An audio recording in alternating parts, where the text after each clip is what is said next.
Aujourd'hui, nous marquons un arrêt au Cameroun. Dans la cité économique Douala, nous parlons écologie et développement durable. Vous avez déjà eu l'occasion certainement d'utiliser du charbon pour cuisiner vos repas, mais aujourd'hui vous avez la possibilité de réduire considérablement les risques de pollution, ceci grâce au charbon 100% écologique, le produit du recyclage des ordures ménagères. L'innovation est de Kemit Écologie, son promoteur Nandotenke Müller. Regardez.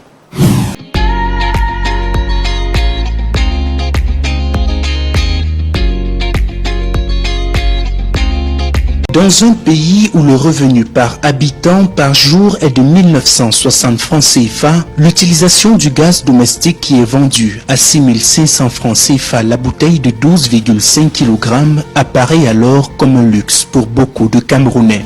Dans ces conditions, plusieurs foyers continuent à utiliser le bois de chauffage pour cuire leurs aliments, ou mieux, le charbon qui est employé dans des fours spécifiques. Cette dernière solution apparaît alors bien plus pratique et surtout bon marché pour les femmes camerounaises quand il s'agit de cuire des aliments sur une période longue.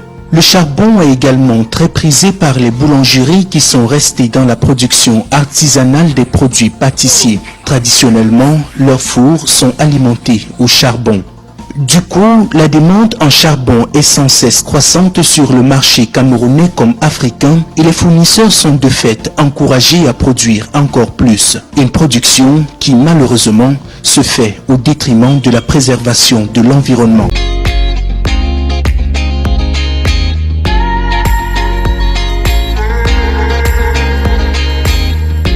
Pour obtenir le précieux sésame, les producteurs de charbon brûlent d'immenses quantités d'arbres et de forêts. Conséquence, les forêts sont détruites et l'atmosphère est polluée.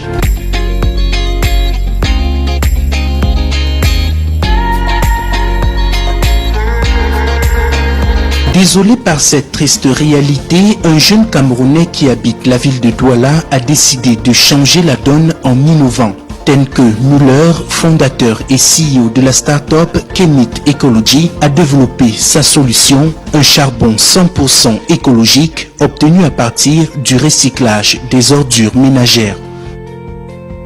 C'est un charbon qui est non toxique, ne produit pas les fumées, dont ne noircit pas également les marmites, donc c'est économique pour les tampons et les éponges métalliques. En plus, c'est plus puissant énergétiquement que les autres formes de charbon qui sont sur le marché. Et pour le choix du site de son usine, le jeune entrepreneur a opté pour un emplacement emblématique de sa vision. Kemit Écologie a choisi de s'installer dans la mangrove pour réaliser ce projet parce qu'elle avait un souci de sensibiliser les populations de la mangrove à la coupe, n'est-ce pas, des bois de mangrove pour le fumage du poisson, pour la cuisson et même pour la construction des habitations. Kemit Écologie contribue à la lutte contre les effets néfastes des changements climatiques avec le projet de production du charbon vert à partir des ordures sur plusieurs points. D'abord, en produisant l'espace charbon, on contribue à réduire les quantités de charbon de bois qui sont consommées par les populations riveraines et autochtones, ce qui permet, n'est-ce pas, de réduire les effets des changements climatiques. Deuxièmement, en collectant, n'est-ce pas, les ordures dans la ville de Douala pour transformer en charbon écologique, on participe à l'assainissement de la ville, donc on empêche les ordures de fermenter et d'émettre de grandes quantités de gaz à effet de serre. Et un autre avantage qui est non moins négligeable, c'est que en contribuant à la lutte contre le chômage par le recrutement des jeunes, des femmes et des personnes âgées dans la collecte de ces ordures, on réduit, n'est-ce pas, la pression qu'il y a sur les forêts avec ce travail de collecte des déchets. Pour avoir ce produit 100% bio, le processus comporte globalement 5 étapes. Nous sommes en train de faire le ramassage des déchets alimentaires pour la confection du charbon écologique. Et nous le faisons chaque jour.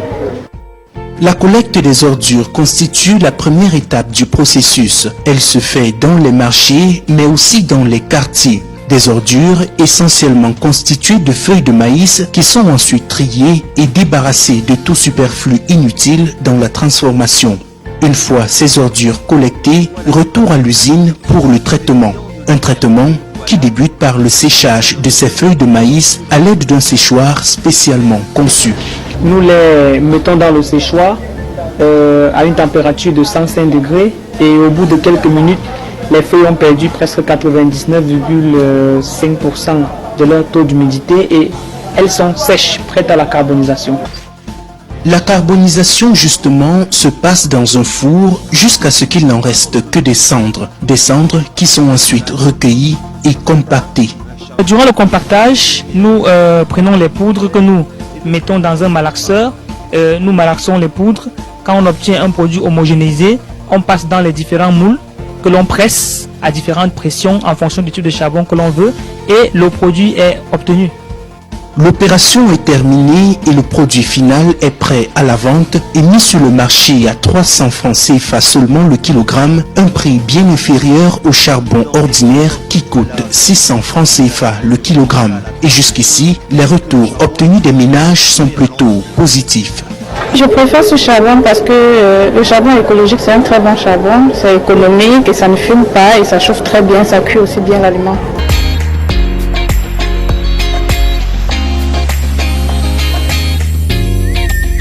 De grands avantages sont donnés au charbon écologique. D'abord, le premier avantage, c'est un charbon qui est 100% écologique, ne fume pas, n'émet pas de gaz à effet de serre et ne noircit pas les dessous des marmites, donc protège la santé des opérateurs.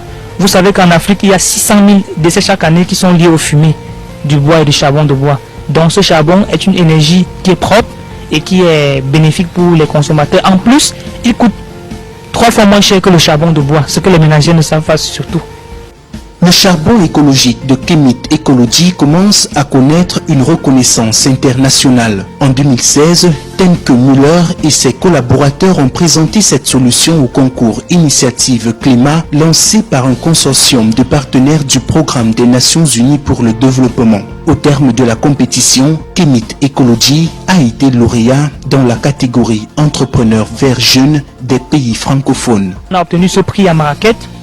C'est une grande fierté pour nous parce que, commençant ce projet ici au Cameroun, à Douala, dans l'anonymat total, avec le concours de plusieurs médias comme Fox Africa, on a réussi à se faire remarquer par les partenaires internationaux.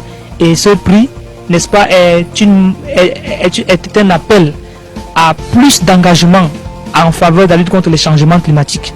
Donc, c'est aussi une fierté pour tout le Cameroun d'avoir une petite entreprise qui reçoit un prix international parlant du climat.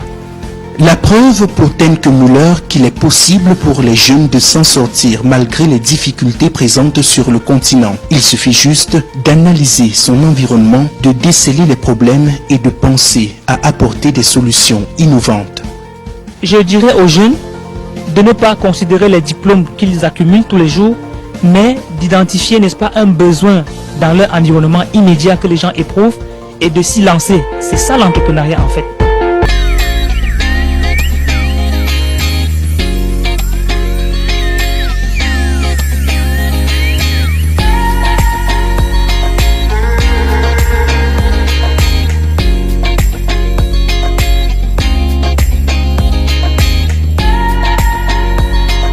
Vous savez que la récente COP22 était la COP de l'Afrique, la COP de l'action. Les pays occidentaux qui sont de grands émetteurs de gaz à effet de serre ont décidé à l'unanimité d'apporter aux pays qui émettent moins de gaz à effet de serre, Afrique, Caraïbes, Pacifique, la rondelette somme de 100 milliards de dollars à partir de 2020 pour investir dans les projets verts qui permettent, n'est-ce pas, de réduire la pression sur nos propres forêts et d'apporter, n'est-ce pas, des solutions au chômage qui sont également des facteurs de risque des changements climatiques. Donc dans ce sillage-là, le Cameroun et le reste des pays africains ont, n'est-ce pas, de grands avantages à développer des projets à partir de 2017-2018 pour que lorsque ces financements arriveront, ça trouve, n'est-ce pas, la dynamique déjà en place et ça va booster également l'économie, mais cette fois-ci une économie propre. Et sur le plan de la diplomatie, je pense que les pays africains se sont réunis autour du roi Mohamed VI du Maroc et ont parlé d'une seule voix. C'est une dynamique qu'on n'avait pas encore vue jusqu'ici, de se réunir ensemble et de parler d'une seule voix aux pays qui sont les grands émetteurs de gaz à effet de serre.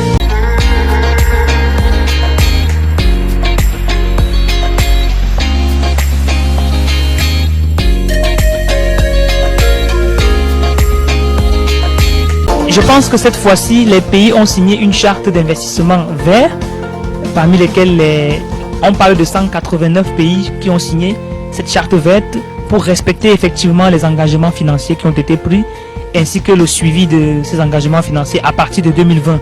Je pense que cette fois, tout le monde est d'accord qu'il faut passer à l'action. Pour l'instant, la start-up est à la recherche des financements pour doper ses capacités de production et réduire encore plus les coûts pratiqués sur les marchés. À terme, l'entreprise souhaite exporter sa production bien au-delà des frontières camerounaises et devenir le roi africain du charbon écologique.